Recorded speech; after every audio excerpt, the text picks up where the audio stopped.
होश आमना वाली। नाज़रीन, इस वक्त मौजूद हूँ मैं मरी में। मेरे तरफ में आप देख सकते हैं मौसम सरमा की पहली बर्फ़बारी का आगाज़ हो चुका है।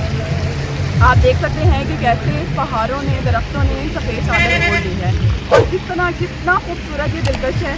मेरे तरफ में आप देख सकते हैं इस मौसम को, इस बर्फ़बारी को एंजॉय करने के लिए लोग दूर दूर से आए हुए हैं। मरी शहर की रौनकें इस वक्त उरूज पर हैं और अगर बात की जाए यहाँ पर होटलों की तो इनके किराए आसमान से बातें कर रहे हैं। माल रोड पर कोई कमरा खाली नहीं और अगले पूरे हफ्ते तक बुकिंग के चांस भी नहीं है। 3-3 फुट तक बर्फ देखी जा सकती है, जिसकी वजह से ट्रैफिक का निज़ाम भी दरम बरम हो चुका है। यहाँ लोग ट्रैफिक में फंसे हुए हैं। बर्फबारी की वजह से फिसलन बहुत ज़्यादा हो चुकी है।